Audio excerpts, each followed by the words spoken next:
सत्संग।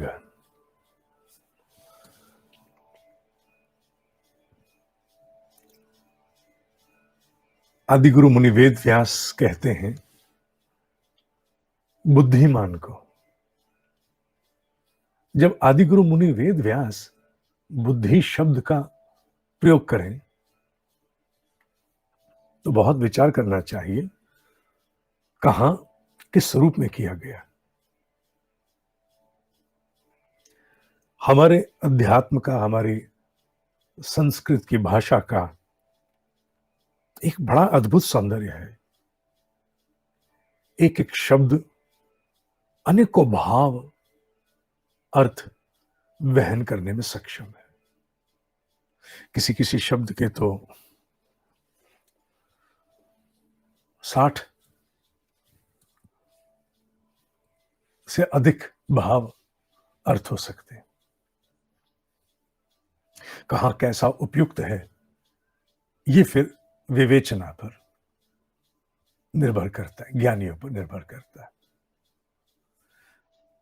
जिस श्लोक का मैं उल्लेख कर रहा हूं वो अध्याय 18 में श्लोक नंबर 5,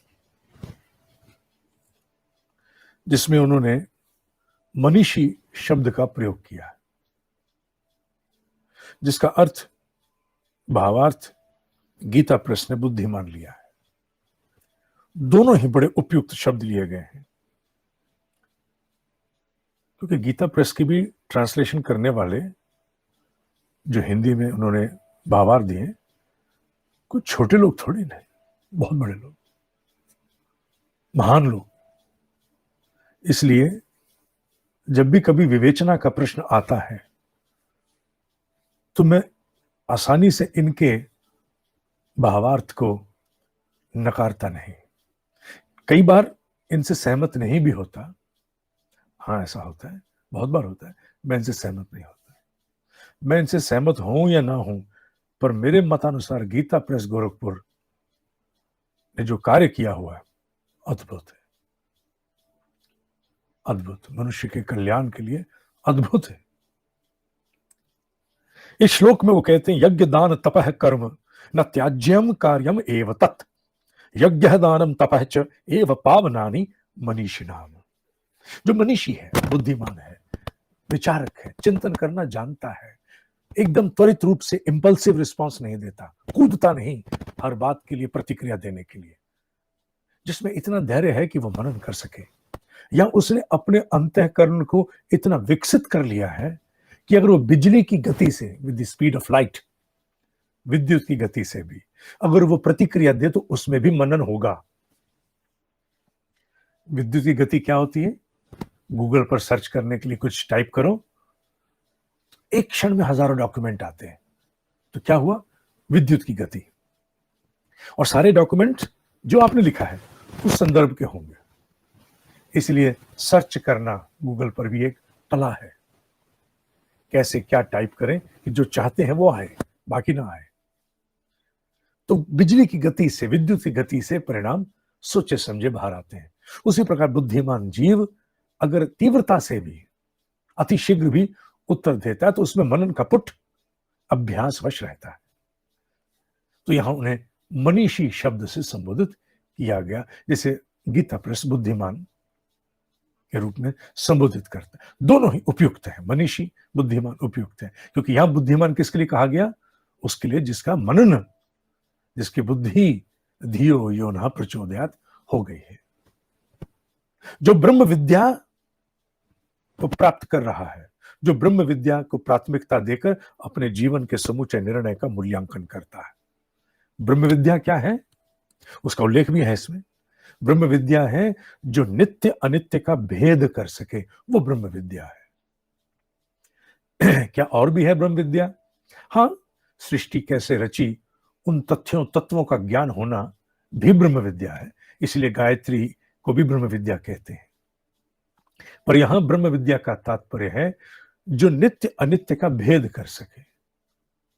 नित्य सदा रहने वाला, अनित्य नहीं रहने वाला, जो नहीं रहने वाला और जो रहने वाला हमेशा, उन दोनों के भेद बुद्धि, उन दोनों की भेद बुद्धि जो विकसित कर पाए वो मनीषी, वो बुद्धिमान, वो ब्रह्म विद्या का ज्ञान है। महर्षि कहते हैं कि जो बुद्धिमान है, मनीषी है, मनन कर सकता है, वो कभी भी त्याग करते समय, क्योंकि त्याग तो आवश्यक है, त्याग के बिना जीवन, अनासक्ति के बिना जीवन, संन्यास के बिना जीवन। संन्यास कपड़ों वाला नहीं ना, कपड़ों वाला नहीं, भीतर से, भीतर से किसी रंग का भी कपड़ा हो उससे फर्क नहीं पड़ेगा, किसी डिजाइन का भी हो, टी शर्ट हो, कुछ भी हो। ऐसा व्यक्ति जब त्याग भी करता है तो तीन चीजें नहीं त्यागता। जब त्याग भी करता है तो तीन चीजें नहीं त्यागता, ना तो ज्ञान की ओर बढ़ते कदम, न परिष्कार करने वाला तप, न स्व के विस्तार हेतु दान। वो ज्ञान, तप और दान, इनका त्याग नहीं करता। कौन? जो मनीषी है। कौन? जो बुद्धिमान है। कौन? जो मनन करना जानता है। कौन? जिसमें प्रज्ञा विकसित है। कौन? जो ब्रह्म विद्या को प्राथमिकता देता है। कौन ब्रह्म विद्या? जो नित्य अनित्य का भेद कर सके। ऐसा जीव जब त्याग के विषय को भी पकड़ता है, जीवन में सब कुछ त्यागता जाता है, तो भी वह ज्ञान को, तप को, दान को, ज्ञान की ओर निरंतर बढ़ते कदम, प्रकाश की ओर, ब्रह्म विद्या की ओर निरंतर बढ़ते कदम नहीं रोकता, नहीं त्यागता, बाकी सब त्याग देगा।